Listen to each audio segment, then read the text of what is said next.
পর্দায় তার নিষ্পাপ মিষ্টি হাসি এখনো সাদা-কালো ছায়াছবির যুগের দর্শকদের মনে গেঁথে আছে। তাই তাকে এখনো বলা হয় বাংলাদেশের সিনেমার মিষ্টি মেয়ে। বাংলা সিনেমার দর্শকরা যখন কিংবদন্তি জুটি উত্তম-সুচিত্রার রোমান্সে বুঁদ হয়ে আছেন, ঠিক তখনই বাংলাদেশের সিনেমা জগতে মাত্র ১৪ বছর বয়সে মিষ্টি হাসির এই মিষ্টি মেয়ের আবির্ভাব। কিংবদন্তি উত্তম-সুচিত্রা জুটির সাথে পাল্লা দিয়ে তিনি নায়ক রাজ্জাকের সাথে বাংলাদেশে গড়ে তুলেছিলেন দর্শকনন্দিত অবিস্মরণীয় এক জুটি, যা আজ পর্যন্ত বাংলাদেশের সিনেমা ইতিহাসে সর্বকালের সেরা চিরসবুজ কিংবদন্তি জুটি হিসেবে আজও স্বীকৃত। কবরী বাংলা চলচ্চিত্রের মিষ্টি মেয়ে।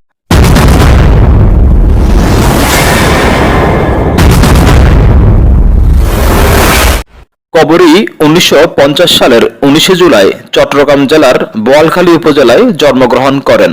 তবে তিনি শৈশব ও কৈশোরে বেড়ে উঠেছেন চট্টগ্রাম নগরীতে। কবরীর পারিবারিক নাম মীনা পাল, পিতার নাম শ্রীকৃষ্ণ দাস পাল, মাতার নাম লাবণ্যপ্রভা পাল। ১৯৬৩ সালে মাত্র ১৩ বছর বয়সে তিনি একজন নৃত্যশিল্পী হিসেবে মঞ্চে কাজ হন। ১৯৬৪ সালে প্রখ্যাত চলচ্চিত্র পরিচালক সুভাষ দত্ত তার সুতরাং ছায়াছবির জরিনা চরিত্রটির জন্য একজন নতুন নায়িকা খুঁজছিলেন। সুরকার সত্য সাহা প্রথম তাকে কবরীর সন্ধান দেন এবং ছবি দেখান। সুভাষ দত্ত ছবি দেখে কবরীকে পছন্দ করেন এবং তাকে অডিশনের জন্য চট্টগ্রাম থেকে ঢাকায় ডেকে পাঠান। ঢাকায় আসলে তিনি কবরীর কণ্ঠ ও সংলাপ পরীক্ষা করে তার সুতরাং ছবির জরিনা চরিত্রের জন্য নির্বাচন করেন।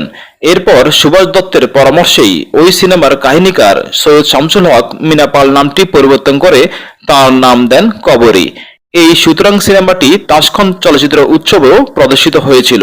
সেখানে কবরীর অভিনয় ব্যাপক প্রশংসিত হয়। এছাড়াও এটি ১৯৬৫ সালে ফ্রাঙ্কফুর্ট উৎসবে দ্বিতীয় শ্রেষ্ঠ চলচ্চিত্র হিসেবেও পুরস্কৃত হয়।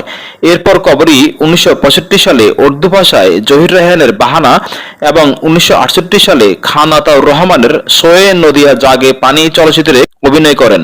একই বছর ১৯৬৮ সালে কবরীর সঙ্গীত ও লোকন কাহিনী নির্ভর সাত ভাই চম্পা ছায়াছবিটি ব্যবসা সফল হয়। এই ছবিটি তখন ব্রিটিশ ফিল্ম ইনস্টিটিউটের সেরা ১০ বাংলাদেশি চলচ্চিত্র তালিকায় ১০ম স্থান লাভ করে। রাজ্জাক কবরী জুটি তখন ছিল উর্দু ভাষার চলচ্চিত্রে শবনম রহমান ও শাবানা নাদিম জুটির ব্যাপক জনপ্রিয়তা। ওই সময়ই ১৯৬৮ সালে আবির্ভাব চলচ্চিত্রের মাধ্যমে কবরী পর্দায় জুটি বাঁধেন রাজ্জাকের সাথে। উর্দু ভাষার সিনেমার ওই বিখ্যাত দুই জনপ্রিয় জুটির সাথে পাল্লা দিয়ে তারা বাংলা ভাষার চলচ্চিত্রে জুটি হিসেবে তুমুল জনপ্রিয়তা পান। ১৯৬৯ সালে রাজ্জাকের বিপরীতে ময়নামতি ও নীল আকাশের নিচে ছবি দুটিও ব্যাপক জনপ্রিয়তা পায়। রাজ্জাক কবরী জুটির অসংখ্য জনপ্রিয় সিনেমার মধ্যে উল্লেখযোগ্য হল যে আগুনে পুরি, ক খ গ ঘ ওম, দর্পচূর্ণ, কাঁচ কাটা হিরে, দ্বীপ নেবে নাই ইত্যাদি। এছাড়াও ১৯৭৩ সালে মুক্তিপ্রাপ্ত রাজ্জাক কবরী জুটির রংবাজ ছবিটি এখনও দর্শকদের মনে দাগ কেটে আছে। এই ছবিতে কবরীর লাস্যময়ী চটুল অভিব্যক্তি দর্শকদের নজর কাড়ে। রাজ্জাক কবরী জুটি প্রসঙ্গে কবরী নিজেই বলেছেন এভাবে, আমি আর রাজ্জাক ভাই এমন আবেগ ঢেলে অভিনয় করতাম যে ছবির প্রণয় দৃশ্যগুলো খুবই সাবলীল ও জীবন্ত মনে হতো। অন্যান্য ছবি ১৯৭৩ সালে ঋত্বিক ঘটকের তিতাস একটি নদীর নাম সিনেমায় রাজার ঝি চরিত্রটিতে তার অভিনয় ব্যাপক প্রশংসিত হয়। এছাড়াও ১৯৭৫ সালে ফারুকের সাথে সুজন সখী ও ১৯৭৮ সালে ফারুকের সাথেই সারেংবউ চলচ্চিত্রে তার অভিনয় তুমুল জনপ্রিয়তা পায়। কবরী ২০০৫ সালে আয়না নামে একটি সিনেমাও পরিচালনা করেছিলেন। সাংস্কৃতিক ও রাজনৈতিক জীবন কবরী বঙ্গবন্ধু শিশু কিশোর মেলার প্রতিষ্ঠাতা উপদেষ্টা ছিলেন। ২০০৮ সালে তিনি নারায়ণগঞ্জ ৪ আসন থেকে জাতীয় সংসদ সদস্যও নির্বাচিত হন। ব্যক্তিগত জীবন কবরী প্রথমে চিত্ত চৌধুরীকে বিয়ে করেন। ১৯৭৮ সালে তাদের বিচ্ছেদ হয়।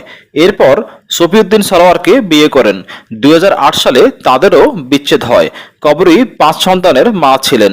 ২০১৭ সালে অমর একুশে বইমেলায় তার আত্মজীবনীমূলক বই স্মৃতিটুকু থাক প্রকাশিত হয়। পুরস্কার ও সম্মাননা কবরী জাতীয় চলচ্চিত্র পুরস্কার পেয়েছেন 2 বার, বাচসাস পুরস্কার পেয়েছেন 6 বার, এছাড়াও বিসিআরএ অ্যাওয়ার্ডস পেয়েছেন 1 বার।